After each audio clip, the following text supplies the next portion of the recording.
제자들에게 있어서 예루살렘의 입성은 마치 개성장군이 귀향하듯이 기대와 설렘이 있는 순간입니다. 그들은 지난 3년 동안 예수님 곁에서 잘 버티고 참아냈습니다. 그 결과를 얻을 수 있는 순간이 왔다라고 생각했기 때문입니다. 그들은 예수님께서 이제 영광의 나라를 건설하고 이스라엘을 로마의 정치적 억압으로부터 구해낼 그 시간이 왔구나라고 기대합니다. 그런데 유월절에 이르러 만찬 자리에서 예수님이 제자들에게 던지시는 그 모든 말들은 긍정적이지 않습니다. 특별히 제자 중에 하나가 나를 판다라는 얘기를 해요. 배반이 있을 거라는 얘기입니다.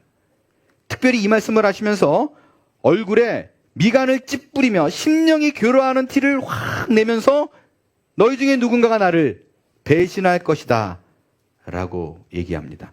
여러분, 제자들 입장에서 이 장면을 한번 그려보겠어요. 보통 장군은 전쟁터에 나가서 따르는 사람들 앞에서는요, 표정 관리합니다. 그렇지 않고 조금 내 안에 불안함이 있고 걱정이 있고 근심이 있는 얼굴을 이렇게 찌푸리면서 말하면 따르는 사람들은 전쟁에 나가기 전에 뭐야, 우리 다 죽었다라고 생각해요. 나는 근심만 했을 뿐인데 이들은 자포자기합니다. 그런데 예수님은 지금 전쟁터를 앞에 두고 누구나 다 눈치챌 정도로 심령에 괴로워하면서 더욱이 하나가 돼도 모자를 판국에 너희 중에 누군가 나를 배신할 것이다라고 얘기해요. 그리고 이어서 더 이해할 수 없는 말을 합니다. 자신이 가는 곳에 너희가 올 수 없대요. 무슨 말이에요? 지금 예수님을 따라가가지고 한 자리 하려고 그러는데 본인이 어딘가를 가는데 내가 있는 곳에 너희는 없대요. 그리고 급기야 베드로에게 이렇게 얘기해요. 네가 나를 다 울기 전에 3번 부인할 것이다.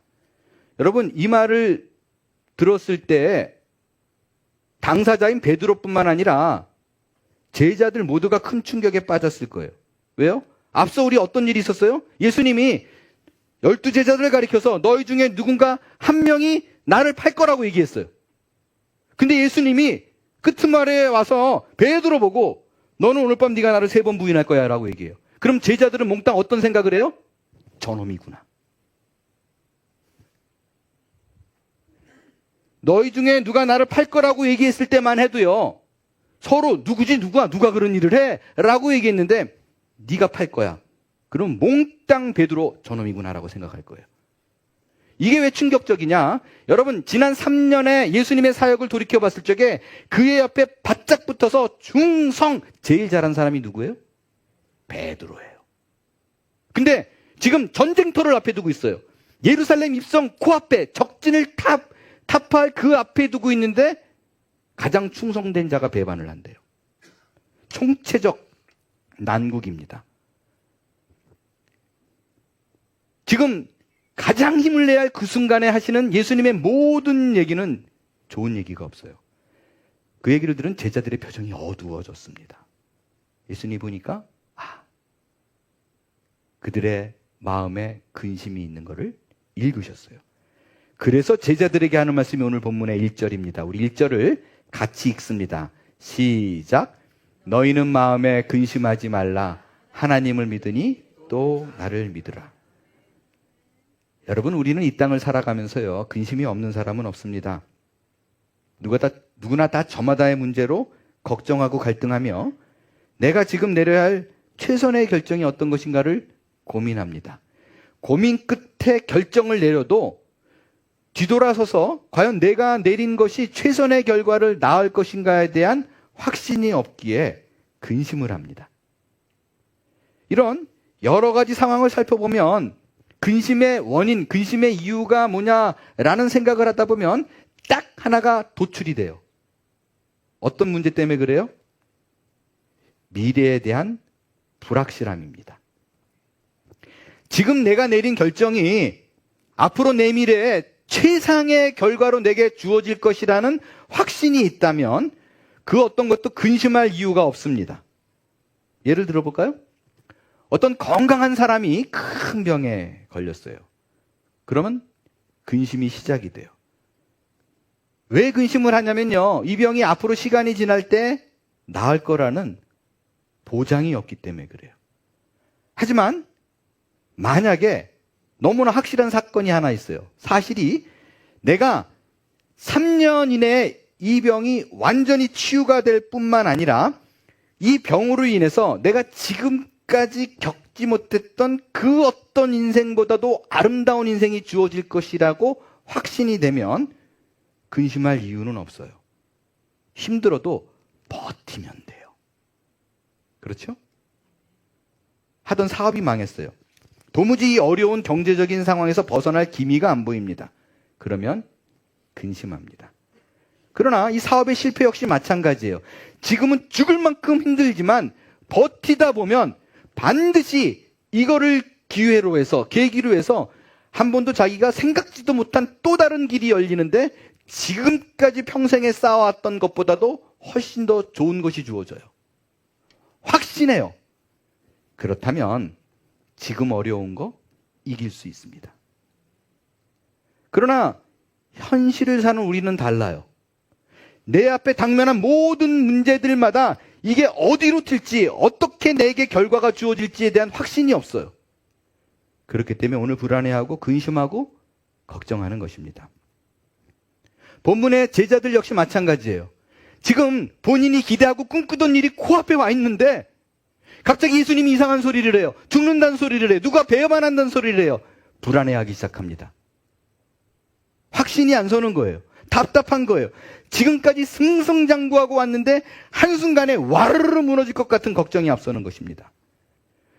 그런 이들에게 예수님이 근심하지 마라고 얘기합니다. 그렇다면 신자가 내가 코앞에 당면한 그 문제 속에서 근심하지 않을 수 있는 이유가 무엇인가? 무엇 때문에 우리가 근심하지 않을 수 있는가? 예수님이 그 방법을 제시해요. 근심하지 말라고 얘기하면서 이렇게 하면 된대요. 그게 뭐예요? 믿음입니다. 자, 그럼 여기서 우리는 이런 질문이 생겨요. 오케이. 근심하지 않는 좋은 방법은 믿음이래요. 믿으면 근심하지 않을 수 있대요. 그러면 뭘 믿으라는 거예요? 뭘 믿으라는 거예요? 어떤 믿음을 얘기해요? 우리는 여기서 그래, 근심하지 않게 해서 믿어야 돼. 그러면 이 믿음을 항상 어떻게 적용을 하는가? 이렇게 생각해요. 병든 사람은 반드시 이 병이 치유가 될 것이라고 믿습니다. 경제적으로 어려운 사람은 지금 힘들지만 버티다 보면 반드시 하나님께서 도움의 손길을 보내줘서 누군가 어떤 사람이 나타나든 하늘에서 무언가 뚝 떨어지든 간에 반드시 하나님께서 이 문제를 해결해 줄 거라고 믿는 믿음입니다. 그 믿음이 있으면 불안하지 않을 거야 라고 우리는 기억하고 지금까지 그렇게 생활해 왔습니다. 여러분, 우리가 그렇게 생각하고 그 믿음이 있어야 우리가 근심하지 않을 수 있다라고 생각하는 이유가 있어요. 분명히 오늘 본문에 예수님이 2번을 강조했어요. 뭐라고 강조했냐면요, 너희가 뭘 구하든지 간에 내가 그것을 해결할 거야 라고 얘기를 했어요. 어떤 거든 간에 ask me for anything, everything, whatever, I'll do it. 자, 여러분에게 질문할게요. 이 말씀 믿으세요? 안 믿으세요? 분명히 믿죠. 그래서 해봤어요? 해봤더니 anything, whatever 다 이루어졌어요? 분명히 아니에요. 이루어졌는데요? 이렇게 말하는 사람은 지금 가면 벗으세요. 아니에요.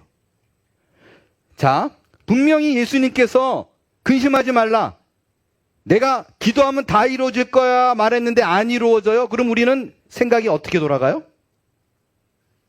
전 이게 진리라고 믿어요. 그러면 이건 역시 왜 안 이루어졌을까 고민했더니 믿음 탓이라고 생각해요. 어떻게 생각해요? 내가 믿음이 부족해서 그래. 또는 의심해서 그래. 의심해서 안 이루어진 거야 라고 생각합니다. 우리가 이렇게 생각하는 이유가 있어요. 야고보 서다가 말하기를 믿음이 부족해서 의심하는 자는 무엇이든지 죽게 얻기를 생각하지 말래요. 그렇기 때문에 내가 믿었는데 안 이루어지면 어떻게 생각하냐면 잠깐 내가 가만히 고민해보니 솔직히 100%는 믿은 것 같지 않아. 그 의심했기 때문에 안 이루어졌어. 내 탓이요. 이렇게 생각합니다. 또 다른 경우가 있다고 생각해요. 난 의심하지 않은 것 같아요. 그럼 가만히 생각해보니까 야고보 사도가 4장에서는 또 이렇게 말했거든요. 너희가 구하여도 받지 못하면 어떻게? 정욕으로 쓰려고 잘못 구했기 때문이다. 여기에 다 걸려요. 아이고, 의심은 안 했는데 내 욕심이 너무 앞섰구나. 그래서 안 이루어졌어. 그래서 신자의 대부분은 기도가 안 이루어졌을 때 내가 의심했거나 정욕으로 구했기 때문에 안 이루어졌다라고 생각합니다. 그런데 그럼 이런 경우는 어떻게 된 거예요? 제가 아르헨티나에 있을 때 얘기입니다. 제가 20대 중반이었던 것 같아요. 정확히 기억은 사실 나질 않는데 청년이 한 명 있었어요. 이 친구가 고등학교 3학년이었는지 1학년, 대학교 1학년인지는 잘 기억이 나지 않아요.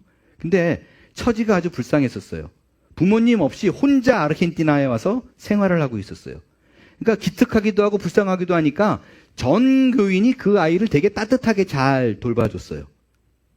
밥, 반찬 이런 거 갖다 주고 밥도 사주기도 하고 정말 누가 보더라도 따뜻하게 그 아이를 대했습니다. 근데 어느 날 얘가 기침을 해요. 근데 기침이 점점 심해져요. 병원에 가보라. 이 친구가 병원에 갔어요. 그랬더니 단순한 감기가 아니라 결핵이래요. 그래서 병원에 입원했어요. 심각하지 않았어요. 모두가 그래도 아프게 생각했어요. 혼자 저거 얼마나 힘들까. 그래서 병원에 입원했을 적에 금요일 날 금요기도회 때 담임 목사님이 적지 않은 교인들에게 선언했어요. 하나님이 고쳐주십니다. 안 고쳐줄 이유가 없습니다. 우리 마음을 다하여 합심하여 그 친구를 위해서 기도합시다. 그러고 얼마나 뜨겁게 기도했는지 몰라요. 그 친구 어떻게 됐을까요? 며칠 안 가서 죽었어요. 며칠 안 가 죽었어요. 갑자기 더 악화됐어요. 그럼 이건 뭐예요? 분명히 거기 앉아있는 수많은 성도들 중에서는요, 의심 안 했던 사람들 있을 거예요. 있을 거예요. 그리고 내가 그 친구를 위해서 기도하는 거는 내 정욕 아니잖아요. 그럼 두 개에 분명히 해당 안 돼요. 의심하지도 않았고 정욕으로 구하지 않았어요. 근데 안 이루어졌어요. 그냥 하나님이 데려갔어요. 그럼 예수님이 한 말이 안 되잖아요. 안 맞잖아요, 앞뒤가. 뭐든지 다 구해. 그럼 내가 들어줄게. 라고 했는데 우리가 마주한 현실에는 아무리 생각해도 나는 의심하지도 않고 내 정욕이 아닌데 안 들어주는 경우가 있다는 것입니다. 자, 그렇다면 이제 확실한 게 있어요. 저는 분명히 아직도 믿어요. 무엇이든지 구하면 뭐든지 다 들어준다. 라는 그 말을 저는 믿어요. 그렇다면 믿음이 있으면 근심하지 않아도 된다. 이 말을 저는 믿는 진리라는 입장에서 보면 예수님이 지금 말씀하신 나를 믿기 때문에 근심하지 말라라는 말의 의미가 내가 믿는 믿음이 내 소원을 이루어줄 거야. 그것에 의심하지 말고 정욕으로 구하지 마. 이 뜻이 아니라는 것을 우리가 알 수 있어요. 그러니까 우리의 기대대로 하나님이 해결해 줄 것이기 때문에 괜찮아. 근심할 필요 없다는 말이 아니라는 거. 이게 분명해졌어요. 그러면 예수님이 믿으라고 한 거는 뭘 믿으라는 걸까요? 우리가 뭘 믿어야 I'll do it. 하나님께서 모든 걸 다 들어줄까? 그거는요. 하나님이 내 소원을 들어줄 걸 믿으라는 얘기가 아닙니다. 그 하나님이 내 인생을 끝까지 붙들고 마지막 숨 넘어가는 그 순간, 아니 그 이후에도 결코 포기하지 않고 하나님이 책임진다라는 거, 그걸 믿으라는 거예요. 우리가 신자가 갖고 있는 큰 병이 있습니다. 큰 병은요, 신자의 의미, 믿는 자의 의미가 무엇인지 잘 모르고 신앙생활 한다는 거예요. 여러분, 세계에서 가장 큰 교회가 한국에 있어요. 그리고 각 교단마다 세계에서 제일 큰 교회가 어딨냐라고 말하면 그것도 대부분 다 한국에 있어요. 그만큼 기독교라는 용어는 우리 한국 사람들에게 굉장히 익숙한 말이고 또 양적으로 굉장히 많이 성장하고 팽창했던 것도 사실입니다. 그러나 생각해보면 신자가 지금만큼 힘이 없던 적도 없었어요. 덩치는 커졌는데 신자가 힘이 없어요. 왜 그런가? 그거는요, 믿음이 뭔지 신자가 뭔지 잘 몰라서 그래요. 내가 생각한 신자의 길, 신자의 성숙, 신자를 향한 하나님의 목적과 목표, 나는 이것이라고 생각하고 열심히 꾸준히 그 누구보다도 성실하게 그 길을 달려왔는데, 그래서 전 세계에서 누구보다도 나는 자신 있다라고 확실하게 열심히 있는 신자가 빚어졌는데 성경이 말하는 신자의 모습이 아니에요. 그래서 힘이 없어요. 예수를 믿는다는 그 신앙의 싸움이라는 건 이런 거예요. 세상에 보이는 것, 우리가 감각하고 이해하고 있는 것이 전부가 아니다라는 걸 아는 거예요. 그리고 성경이 말하는 것이 도대체 무엇을 의미하는지 정확히 알 수가 없더라도 하나님이 나를 향해서, 내 인생을 향해서 가리키는 그 방향, 그 손끝에는 분명히 하나님이 준비하고 예비한 무언가가 있을 거야라는 기대로 내 걸음을 떼는 것입니다. 그것이 내 이해와 동의와 상관없이 가는 거예요. 그거를 믿음이라고 얘기합니다. 그거를 지켜서 나가는 자를 믿는 자의 신앙생활이라고 하는 거예요. 여러분, 우리는요, 신자의 싸움, 그것이 뭐냐라고 물으면 항상 이거예요. 내가 가고 싶은 길이 있어요. 내가 취하고 싶은 무언가가 있어요. 그것과 하나님이 내게 요구하시는 무언가, 하나님이 나를 향해 준비한 그 계획, 그 사이에서 갈등하고 고민하고 어떤 길을 갈 것인가를 선택하는 것, 그것을 실행하는 것, 그 싸움이에요. 그게 믿는 자의 길입니다. 그럼 분명히 내가 이해할 수 없는 하나님의 나라, 그리고 그분이 말씀하신 영적인 세계는 구체적으로 뭐를 의미하는가? 그 설명이 바로 오늘 본문에 있습니다. 지금 예수님이 제자들에게 마음에 근심하지 말라, 하나님을 믿으니 또 나를 믿으라고 말을 해요. 그리고 보니까 여전히 근심하는 것 같아요. 그래서 그들을 안심시키기 위해서 한마디를 더 합니다. 그건 뭐냐면, 걱정하지 마. 내 아버지 집에 거할 곳이 많어.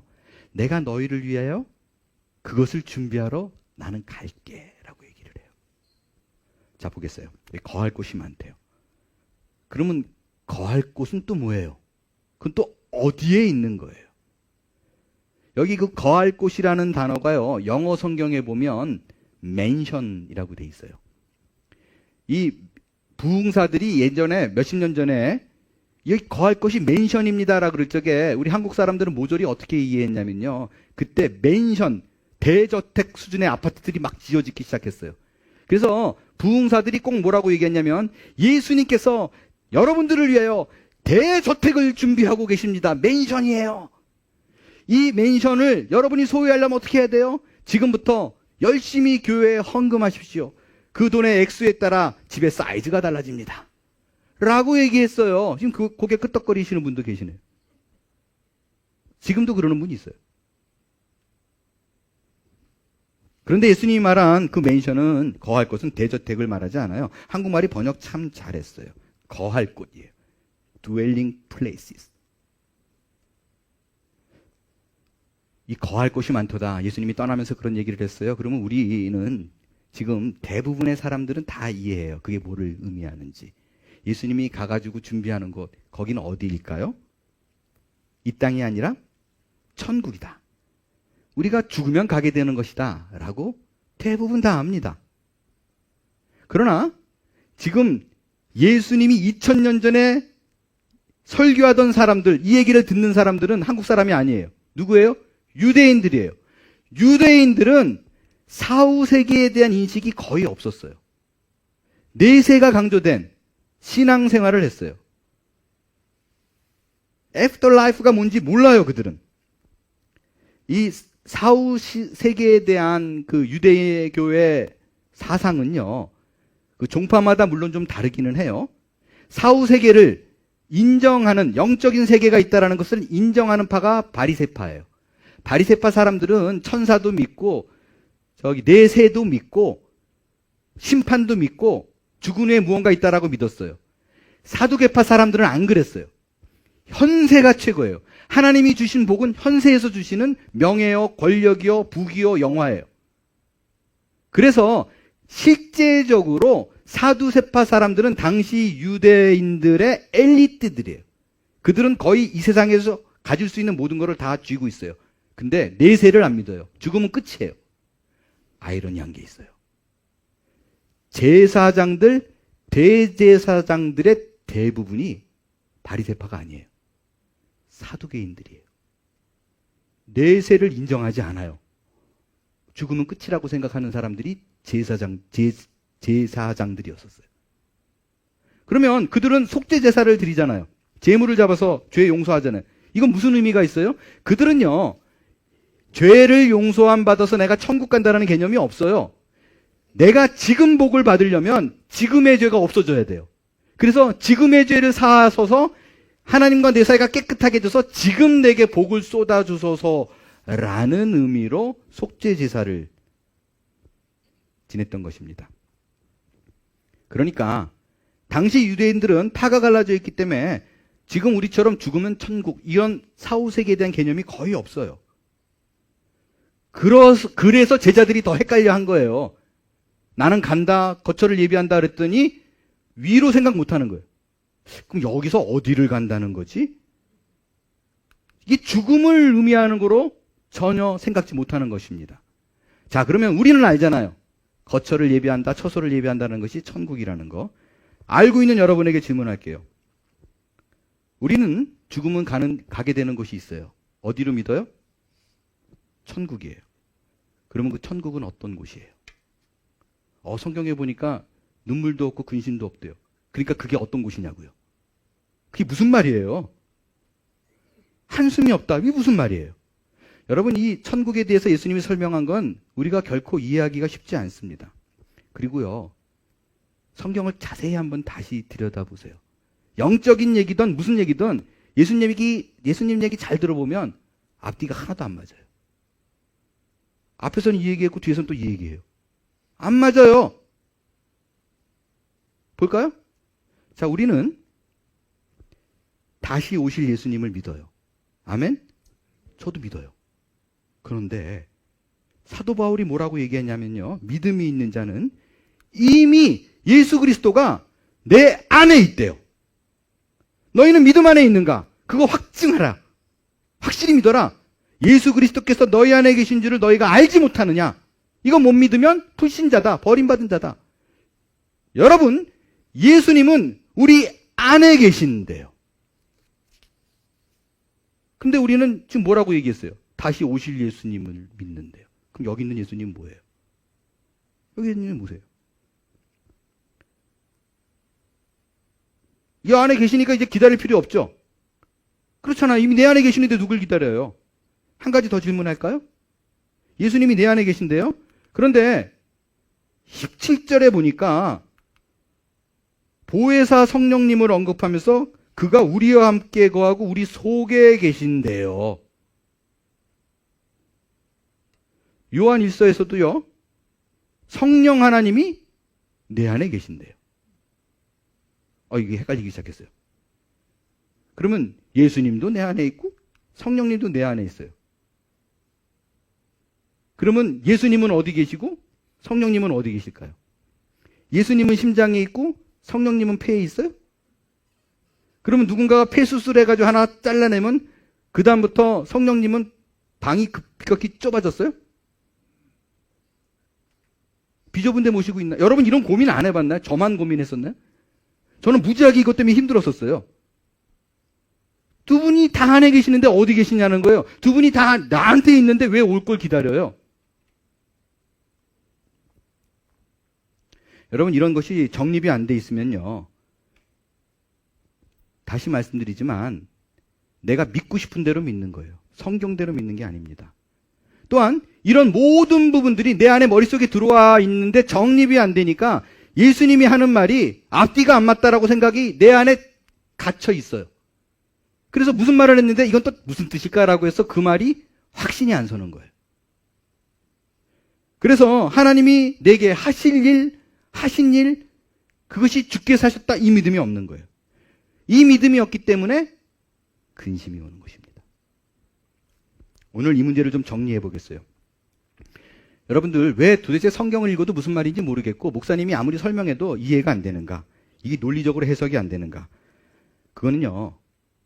우리가 처한 차원, 디멘션 때문입니다. 이게 무슨 말이냐? 제가 굉장히 많이 고민했어요. 이 디멘션, 차원에 대한 얘기는 설교 때 가끔 얘기를 했고 새 생명반 때 이미 얘기를 했었어요. 근데 이게 설교 때 좀 적합하지 않다라고 설명을 성경 공부 때 했는데 그때만 해도 시간 관계상 또 말로만 하다 보니까 저의 언변의 한계를 느껴서 설명을 제대로 하지 못했어요. 그래서 이게 늘 고민이었는데 어떻게든 전해야 되겠는데 근데 제가 이번에 아주 좋은 영상을 하나 발견했어요. 그거를 제가 그 영상을 캡처해서 시청각 자료를 동원해서 차원에 대한 설명을 여러분에게 드릴 거예요. 아니 목사가 성경만 전하면 되지 왜 물리학을 전하느냐.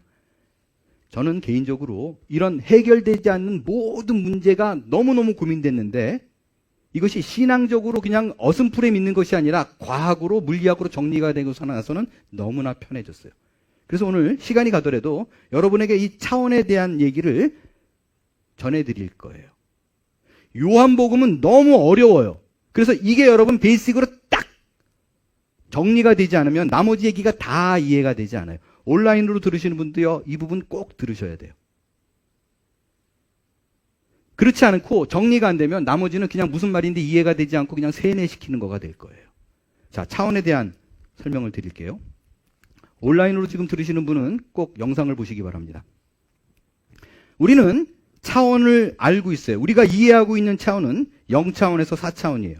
그럼 0차원은 뭐냐? 점이에요. 점. 0차원에 있는 존재가 1차원으로 가고 싶어요. 하위 차원에서 상위 차원으로 가려면 지금 점이 0차원이잖아요. 이 점을 무한 연속으로 이어서 갖다 붙이면 돼요. 점을 계속 붙여요. 그럼 뭐가 돼요? 선이 돼요. 쉬워요. 이 개념. 하위 차원이 상위 차원으로 가려면 무한 연속으로 같은 차원을 붙이면 된다. 자, 1차원이 선이에요. 1차원에 있는 존재가 2차원으로 가고 싶어요. 어떻게 하면 돼요? 쉬워요. 내가 속해 있는 차원을 계속해서 붙이면 돼요. 연속으로 이어서. 그럼 뭐가 돼요? 2차원이 돼요. 면이 돼요. 이 면은 지금 땅에 깔려있는 평면이라고 생각해 보겠어요?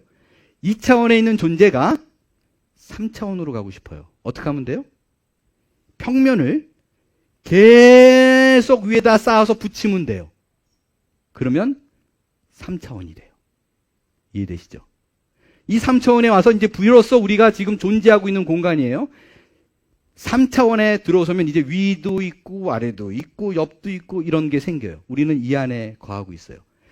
우리는 3차원인데 3차원의 존재가 4차원으로 가려면 어떻게 해야 돼요? 3차원을 쉬지 않고 갭 없이 계속 붙이면 4차원이 돼요. 근데 지금까지 0차원에서 1차원으로 1차원에서 2차원으로 이 모든 것이 계속 갖다 붙인다는 말의 의미는 뭐냐면요. 시간을 갖다 붙이는 거예요. 시간을. 그러니까 3차원에서 시간을 갖다가 붙이면 지금 있는 상황이 4차원이 되는 거예요. 이 말이 무슨 말이냐 좀 설명해 드릴게요. 자, 제가 지금 여러분이 지금 저를 들고 카메라를 찍는다고 생각하세요. 여러분이 카메라맨이에요. 제가 손을 이렇게 흔들었어요. 그럼 여러분이 그냥 하나의 사건이 벌어진 걸로 생각하지만 카메라를 들여다보면 시간의 차이가 있어요. 첫 번째 프레임하고 마지막 프레임 계속 다 연결해서 붙였더니 결국에는 이런 모습이 나왔어요. 첫 번째 프레임과 마지막 프레임은 분명히 시간 차이가 존재합니다. 3차원을 시간적 차원으로 계속 붙였다는 말이 뭐냐면 바로 이런 모습이 되는 거예요. 3차원을 붙였다는 게 태어나서부터 죽을 때까지 계속해서 지금도 여전히 이런 게 붙고 있는 거예요. 그게 4차원이에요. 그런데 여기서 어떤 문제가 생기냐면요. 내가 존재하는 그 차원의 사람은 내가 존재하는 차원의 수준을 절대로 다 이해하지 못한다는 것입니다. 이 말이 무슨 말이냐? 자, 보겠어요. 선은 1차원이에요. 그죠? 우리는 지금 3차원에서 이걸 내려다보기 때문에 이게 사람이라고 치면 한 사람은 짧고 한 사람은 길고 한 사람은 짧고 빨갛고 파란 게 있구나가 보여요. 그렇죠? 이거는 위 차원에서 아래 차원을 보면 모든 게 다 이해가 돼요. 그런데 정작 이 안에 들어있는 그 차원에 있는 사람은 자기 세계를 이해 못합니다. 여러분, 이 차원에 있는 사람은 앞에 있는 존재가 어떻게 보여요? 점이에요. 여기서 우리는 위에서 보니까 선이고 길고 짧은 게 있지만 이 친구가 앞을 보면 그냥 점이에요.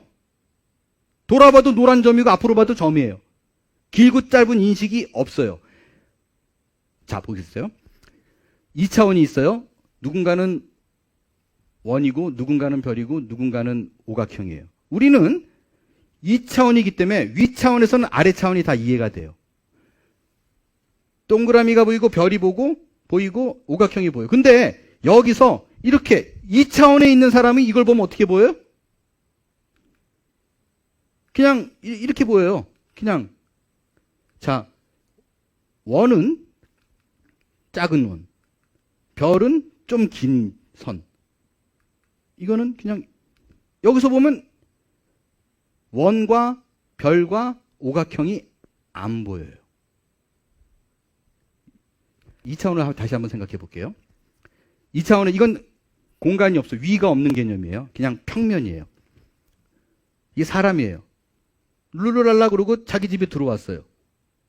자기 집에서 이 친구는 이 방에 들어가서 과자를 먹고 이 방에 들어가서 일기장을 쓸 수 있어요. 과자를 먹으러 들어가는데 갑자기 위에서 아무개야 음성이 들려요. 근데 위에서 내려다보기 때문에 평면에 있는 존재는 위라는 개념이 없어요. 아무것도 보이지 않는데 아무개야 라고 얘기하니까 당황해합니다. 어디서 나오는 소리예요? 나는 위에 있는 존재니라. 그럼 여기가 뭐라 그래요? 위가 뭔데요? 도저히 이해할 수 없는 얘기를 해요. 위에란 존재는, 상위 차원에 있는 존재는 너가 있는 게 한꺼번에 다 보인다. 그게 무슨 말이에요? 너는 지금 들어가야 과자가 있고 들어가야 일기장을 쓸 수 있지만 나는 과자와 일기장이 한눈에 보인단다. 왜? 나는 위 차원에 있기 때문에. 이 말을 도저히 이해 못합니다. 왜냐하면 여기 있는 존재는 평면이에요. 그냥 이렇게 보여요. 이렇게. 근데 상위 차원에 올라가면 아래 차원이 한눈에 한꺼번에 동시에 보여요. 지금 3차원에 우리가 들어있어요. 다시 말씀드리지만 같은 차원에서는 온전히 다 이해할 수 없습니다. 여러분이 지금 다 이해하고 있는 것 같죠? 예를 들어 볼게요. 주사위를 놓고 볼게요. 주사위를 놓고 우리가 다 이해하는 것 같지만 실제는 6면이 있는데 3면밖에 못 봐요. 왜? 같은 차원에서는 같은 차원을 온전히 이해할 수가 없어요. 이거 펼쳐놓으면 다 보이잖아요. 펼쳐놓으면 평면이에요. 정말 중요한 개념은 같은 차원에서는 같은 차원을 이해하지 못하지만 한 단계 높은 차원만 있어도 다 보인다예요. 그렇다면 우리는 지금 3차원에 있지만 시간 속에 있기 때문에 인지하지 못하지만 분명한 건 4차원 안에 있어요.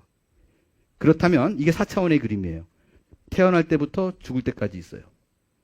이 안에 시간 속에 갇혀있는 우리는 절대로 같은 차원에 있으면 그 차원을 이해 못해요. 절대로 나는 내 과거를 볼 수 없고 내 미래를 볼 수 없어요.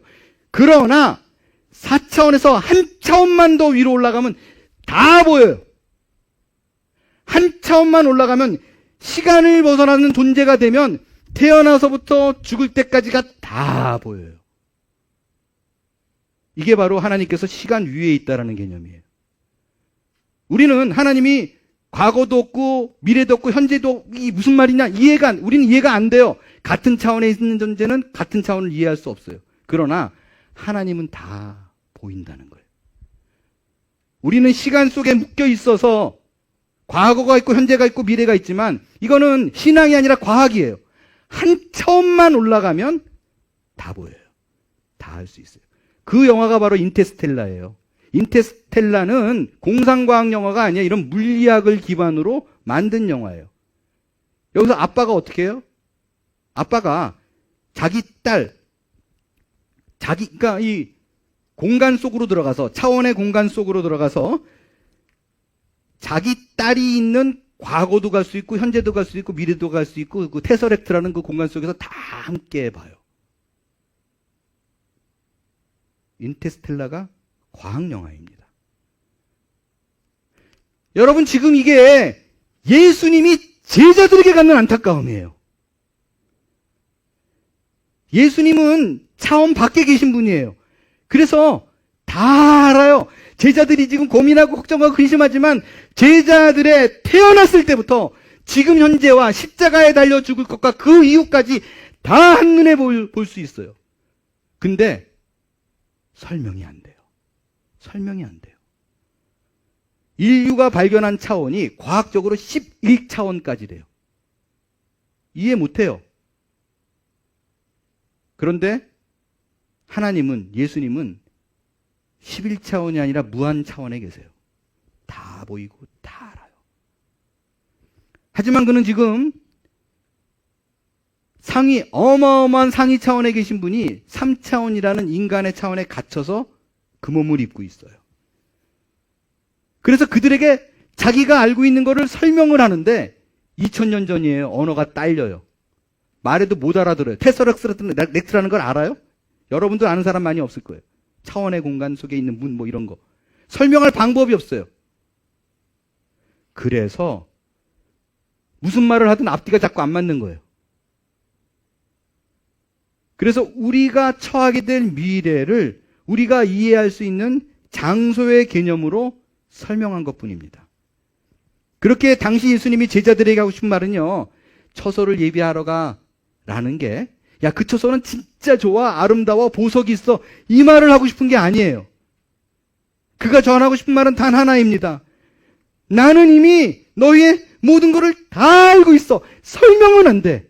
하지만 내가 다 보고 있고 내가 끝 결과를 알기 때문에 내가 책임진다는 거예요. 내가 끌고 간다는 거야. 나를 믿으라 라는 얘기입니다. 차원을 넘어서 나는 계획과 그 의지가 있는데 너는 지금 순간 넘어지고 쓰러지고 죽을 것 같지만 Don't worry about that. 나는 알아. 근데 설명할 방법이 없어요.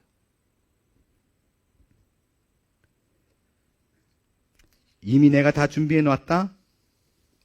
그 준비된 걸 이미 나는 보고 있다.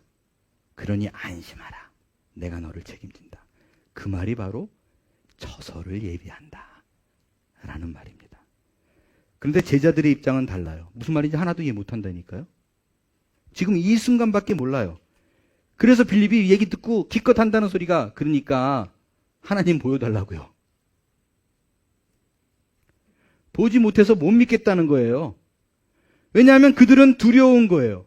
왜? 그들이 생각하는 믿음이란 감각적이어야 되고 눈으로 확인되어져야 돼요. 경험해 봐야 돼요. 그러지 못하기 때문에 두려워합니다.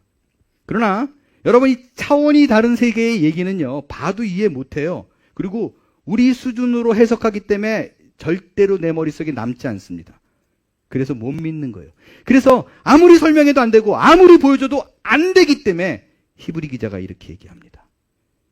믿음은 우리가 바라는 것에 대해서 확신하는 것입니다. 또한 보이지는 않지만, 볼 수는 없을지라도 그것이 사실이라는 것을 아는 것입니다. 여러분, 이것이 기독교 신앙이고 우리가 소유한 믿음입니다. 여러분, 우리의 믿음은 그저 지금 내가 지금 겪고 있는 그 어려운 문제를 해결받는 것, 그 이상이라는 걸 알아야 돼요.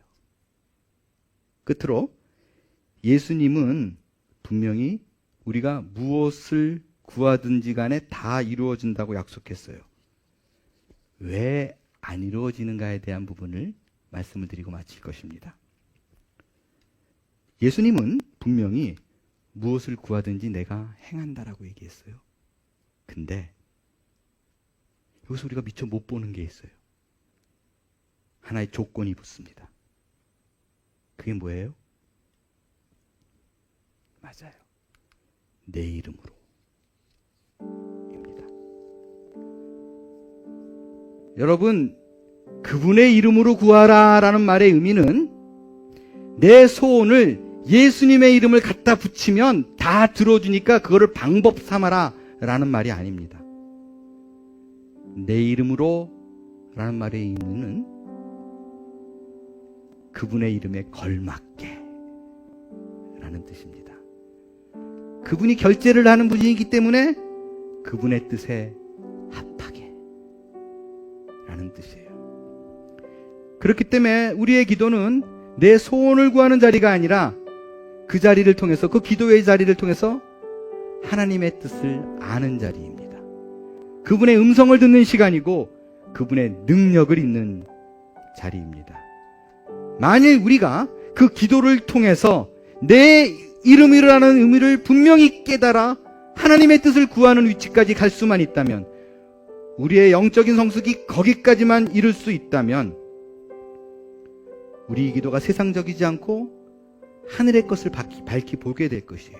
또한 어려움 속에서도 신자가 가진 능력이 무언가를 알게 되고 그것을 깨닫고 내 기도가 그것으로 하나님께 아뢰는 순간, 하나님, 내가 구하는 그 모든 것이 주께서 주님의 뜻대로 다 이루어졌네요 라는 고백을 할 수 있게 될 것입니다.